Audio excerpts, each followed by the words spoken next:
नमस्कार, मैं रवीश कुमार। आदि पुरुष के मनोज पुरुष ने एक बयान दे दिया है। आज तक चैनल पर कहा है कि बजरंगबली भगवान नहीं है, हमने उन्हें भगवान बनाया है। ये मनोज पुरुष के श्री वचन है। कोई नास्तिक कहे कि ईश्वर का अस्तित्व नहीं है तो बात समझ में आती है, लेकिन दिन रात आस्था के नाम पर ललकारने वाले एक दिन कहने लग जाएं कि बजरंगबली भगवान नहीं है, हमने उन्हें भगवान बनाया है, तो इसलिए भी चुप रहना चाहिए कि मनोज मोदी सिस्टम के खास आदमी हैं। अगर नहीं होते तो इस विवाद के बाद सूचना प्रसारण मंत्रालय मनोज को गोवा में होने वाले अंतर्राष्ट्रीय फिल्म समारोह के लिए मनोनीत नहीं करता। मनोज को प्रसून जोशी के साथ स्टीयरिंग कमेटी का सदस्य बनाया गया है। राज्यसभा सांसद प्रियंका चतुर्वेदी ने अखबार में छपी इस खबर को ट्वीट करते हुए लिखा है कि जो हमारे धर्म के नायकों को अपमानित कर रहा है उसे मंत्रालय मनोनीत कर रहा है। यह तस्वीर तो आपने देखी होगी। मनोज ने खुद बताया है कि बिना अपॉइंटमेंट के ही प्रधानमंत्री से मुलाकात कर ली। कितने ही मुख्यमंत्रियों ने मनोज को टाइम दिया। आदि पुरुष का ट्रेलर देखा, मनोज ने सुरक्षा मांगी नहीं कि मुंबई पुलिस ने हां कर दी। अब इतने पावरफुल मनोज बजरंगबली पर दावा कर दें कि हमने उन्हें भगवान बनाया है, तो इसके लिए आप सभी को मनोज से ही माफी मांगनी चाहिए। याद रखिएगा, जब मन की बात का 100वां एपिसोड पूरा हुआ तब उसके लिए एक डॉक्यूमेंट्री बनी जिसका नरेशन मनोज मुंतशिर ने किया। लगता है मनोज को मन की बात की लत वहीं से लग गई है। यह बंदा गजब है। एक ही सांस में कहता है कि हम बजरंगबली को बल, बुद्धि और विद्या का देवता मानते हैं, और फिर 2-4 लाइन आगे जाकर कह देता है कि बजरंगबली भगवान नहीं भक्त हैं, हमने उन्हें भगवान बनाया क्योंकि उनकी भक्ति में पावर था। यही नहीं, भारत के इस नए आदि पुरुष यानी मनोज पुरुष ने कहा है कि बजरंगबली दार्शनिक की तरह बात नहीं करते हैं, श्री राम की तरह बात नहीं करते हैं। महर्षि मनोज से पूछने का साहस मुझ में तो नहीं है कि हे मनोज, किंचित बताओ, जिन्हें बल, बुद्धि और विद्या का देवता माना जाता है वे दार्शनिक की तरह क्यों नहीं बात करते हैं? जान बचानी हो तो इस प्रश्न के बाद तुरंत कहें कि महर्षि मनोज, लेकिन हम आपको दार्शनिक ही मानते हैं, अब हमारा पीछा छोड़ दीजिए, आपको भी देवता मान लेंगे ज्यादा धमकाएंगे तो। आज तक चैनल का यह क्लिप सोशल मीडिया पर खूब चल रहा है। कॉपीराइट के नियमों के कारण हम उसका इस्तेमाल नहीं कर सकते। इस पर यूपी के एक पूर्व आईएएस अफसर सूर्य प्रताप सिंह ने ट्वीट किया है। लिखा है कि बजरंगबली भगवान नहीं है, हमने उन्हें भगवान बनाया, शुक्ला जी।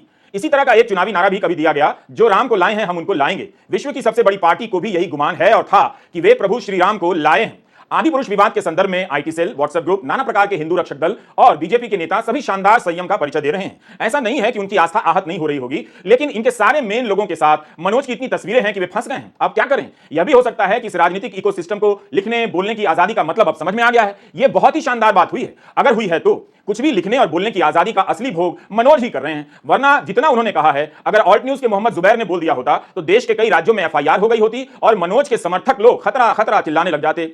जुबैर को एक गुमनाम ट्विटर हैंडल हनुमान भक्त की शिकायत पर गिरफ्तार कर लिया गया था। उस हैंडल ने बजरंगबली के अपमान का हवाला देते हुए दिल्ली पुलिस से ट्वीट में शिकायत कर दी और कार्रवाई की मांग कर दी, जबकि जुबैर का ट्वीट 1983 की फिल्म किसी से ना कहना का एक फ्रेम था और 4 साल पहले पोस्ट किया गया था। 8 महीने पहले चालू किए गए उस हैंडल से सिर्फ यही एक ट्वीट किया गया, लेकिन दिल्ली पुलिस ने फौरन कार्रवाई करते हुए शिकायत के 1 हफ्ते के भीतर जुबैर को गिरफ्तार कर लिया।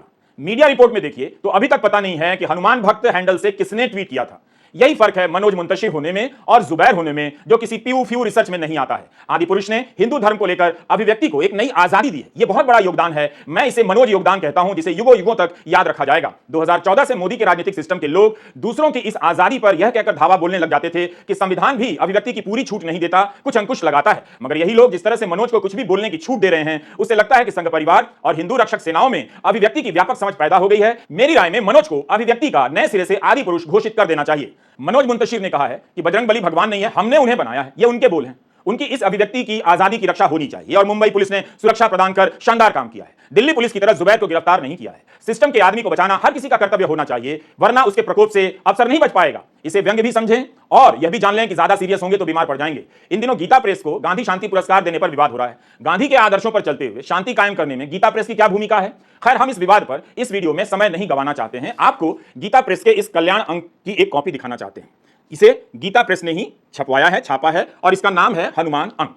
तो गीता प्रेस द्वारा प्रकाशित इस हनुमान अंक के बारे में मनोज मुंतशिर को बताना चाहता हूं। यह अंक मेरे पास कई वर्षों से है। इसके पेज नंबर 24 पर लिखा है कि लक्ष्मण, देखो यह व्यक्ति ब्रह्मचारी के वेश में कैसा सुंदर भाषण करता है। अवश्य ही इसने संपूर्ण शब्द शास्त्र बहुत प्रकार से पढ़ा है। इसने इतनी बातें कही, किंतु इसके बोलने में कहीं कोई भी अशुद्धि नहीं आई। फिर अगले पैराग्राफ में है, वाल्मीकि रामायण में तो श्री राम ने यहां तक कहा है कि इसने अवश्य ही सब वेदों का अभ्यास किया है, नहीं तो यह इस प्रकार का भाषण कैसे कर सकता है। तो आपने देखा कि बजरंगबली की विद्या और विनम्रता की कितनी तारीफ है, उनके भाषण देने की कितनी तारीफ है। प्रभु श्री राम ही बजरंगबली की तारीफ कर रहे हैं, लेकिन संवाद लिखने वाले मनोज कह रहे हैं कि बजरंगबली दार्शनिक की तरह बात नहीं करते हैं। समाचार एजेंसी एएनआई से मनोज ने कहा कि मैं ब्रह्मा नहीं हूं कि मैंने कलम उठाई, लेखनी से जो लिख दिया वही विधि हो गई। बोल भी रहे हैं और सफाई भी दिए जा रहे हैं। कह रहे हैं कि मैं बजरंगबली को समझने का प्रयास कर रहा हूं। गजब ही है मनोज। मनोज को गीता प्रेस का यह हनुमान अंक पढ़ना चाहिए और गीता प्रेस वालों को भी मनोज के इस बयान पर कोई टिप्पणी देनी चाहिए। यही नहीं, फिल्म रिलीज से 1 दिन पहले दैनिक भास्कर को इंटरव्यू देते हैं और कहते हैं कि आदि पुरुष नई पीढ़ी की रामायण है। यही नहीं, आदि पुरुष और रामायण में फर्क पूछा गया तो उनके दिए जवाब के अनुसार केवल आधुनिक वीएफएक्स का फर्क है। जब विवाद हुआ तो कहने लग गए कि हूबहू रामायण नहीं है, प्रेरित है। अब कहते हैं कि बजरंगबली को समझने का प्रयास कर रहा हूं। 19 जून के वीडियो में हमने आपको बताया कि नेपाल में काठमांडू समेत कुछ शहरों में सीता के भारत की बेटी बताए जाने पर एतराज करते हुए हिंदी फिल्मों को बैन कर दिया गया। आज खबर आई है कि निर्माता टी सीरीज ने काठमांडू के मेयर और नेपाल के फिल्म बोर्ड को माफी मांगते हुए पत्र लिखा है कि अगर नेपाल के लोगों की भावनाओं को ठेस पहुंची है तो हम माफी मांगते हैं। हमारा ऐसा कोई इरादा नहीं। जिस वाक्य से आपको आपत्ति है उसमें सीता माता के बारे में बात नहीं हो रही थी, पर भारत की सभी बेटियों की बात हो रही थी। कमाल है। साथ ही हम कहना चाहते हैं कि भारतीय होने के नाते हमारे लिए दुनिया में सभी स्त्रियों का सम्मान सर्वोपरि है। ये और कमाल है। ये क्या फिल्म बनाकर लाए हैं? संवाद बदल रहे हैं तो कभी माफी मांग रहे हैं, वो भी दूसरे देश से। कम से कम भाजपा और आईटी सेल के लोगों को खुलकर मनोज की अभिव्यक्ति की आजादी की रक्षा करनी चाहिए। नेपाल से माफी मांगने के बाद अब वैसे बच भी क्या जाता है। 2014 के बाद ऐसे कई किरदार टीवी चैनलों के जरिए खड़े किए गए। अगर आप यह सोचते हैं कि मैं ऐसे व्यक्ति पर विश्लेषण क्यों कर रहा हूं, तो आपकी बात पूरी तरह से गलत नहीं मगर अधूरी है। होता क्या है कि ये लोग टीवी के जरिए दिन रात अनाप शनाप फैलाते रहते हैं, दूसरे धर्म के लोगों को ललकारते रहते हैं। अपने धर्म के नाम पर आदि पुरुष के विवाद ने यह दिखा दिया कि इनका अपने धर्म के प्रति कितना आदर है और ज्ञान है। आपने देख लिया। इसलिए ऐसे लोगों पर कभी कभी बात जरूरी है। वैसे हमने बहुत मेहनत से लू पर एक रिपोर्ट बनाई है, वो भी जरूर देखिएगा। मनोज को खतरा किससे? क्या उन हिंदू रक्षक दलों से है जिनसे दूसरों को हमेशा खतरा रहता है, जिनके लिए कभी मनोज या वे मनोज के लिए खड़े हो जाते हैं? या मनोज को साफ करना चाहिए कि उन्हें जान का खतरा किस हिंदू संगठन से है। ठीक है कि इन संगठनों ने फिल्म का विरोध किया, मगर यह विरोध प्रतीकात्मक और अहिंसक ही रहा। इसकी तारीफ की जानी चाहिए ताकि इन संगठनों को आगे से याद रहे कि कभी ऐसा हो, ऐसा वक्त आए तो वे हिंसक ना रहें और इसी तरह का प्रदर्शन करें जो देखने में भी अच्छा लगता है। आदि पुरुष के सीन और संवाद और मनोज के आलतू फालतू बयान को लेकर विवाद हुए, बहस भी हुई, जरूर छिटपुट विरोध प्रदर्शन भी हुए हैं, मगर मनोज ने जान के खतरे को कुछ बढ़ा चढ़ाकर पेश कर दिया। इस बीच आदि पुरुष ने दुनिया भर में 340 करोड़ की कमाई कर ली है। एक घटिया फिल्म इतनी कमाई कर सकती है, यह वाकई शानदार घटना है। भीड़ अच्छी फिल्म थी मगर लोग देखने नहीं गए। आदि पुरुष ने 340 करोड़ कमा लिए। तब तो मनोज या ओम राउत को चिंता करने की जरूरत नहीं, पैसे तो आ ही गए। अब रही बात धर्म और देवी देवताओं को समझने की, तो वो समझते भी रहेंगे, है कि नहीं? 340 करोड़ कमाने वाली इस फिल्म के लिए मामूली चिंता की खबर सोमवार को आई। इसे मामूली ही कहिए क्योंकि सोमवार को इसकी कमाई गिरकर 20 करोड़ रह गई। वैसे आप धर्म के नाम पर घटिया फिल्म बनाकर एक दिन में 20 करोड़ कमा सकते हैं, यह वाकई चमत्कार है और हाउसिंग सोसाइटी के अंकिलों को इसका श्रेय जाता है। उन्होंने देश के मानस को इस लेवल पर लाने में बहुत मेहनत की है। उन्हें भी कॉपीराइट का कुछ पैसा मिलना चाहिए। फिल्मों के कारोबार पर लिखने वाले तरण आदर्श ने कहा है कि सोमवार को यह फिल्म क्रैश कर गई। तरण ने एक पोस्टर भी ट्वीट कर दिया जिस पर क्रैश लिखा है। हिंदुस्तान टाइम्स की इस रिपोर्ट के अनुसार शुक्रवार को फिल्म ने 86 करोड़, शनिवार को 65 करोड़, रविवार को 69 करोड़ कमाए। भारत में इसने 200 करोड़ की कमाई कर ली और दुनिया भर में 340 करोड़ रुपए कमा लिए हैं। ये आंकड़े कितने सही हैं कितने गलत हैं हम पुष्टि नहीं कर सकते। फिल्म की लागत 500 करोड़ बताई जाती है। इस तरह के दावों की कॉपी कैसे चेक होती है, कौन जाकर देखता है 500 करोड़ लगा भी है या नहीं, मैं नहीं जानता। कमाई को लेकर इंडियन एक्सप्रेस का विश्लेषण हिंदुस्तान टाइम्स से थोड़ा अलग है। एक्सप्रेस के विश्लेषण के अनुसार हिंदी में यह फिल्म पिट गई है, 37 करोड़ की ही कमाई हो पाई है। एक्सप्रेस ने लिखा है कि हिंदी में इस फिल्म में 4 दिनों के भीतर 113 करोड़ की कमाई की। इसे देखकर लगता है कि यह फिल्म भूषण कुमार की फिल्म भूल भुलैया 2 का रिकॉर्ड नहीं तोड़ पाएगी। भूल भुलैया 2 ने 2022 में 185 करोड़ की कमाई की थी। आदि पुरुष ने वीकेंड में कमाई के मामले में पठान के रिकॉर्ड को तोड़ दिया है, 313 करोड़ की कमाई की है।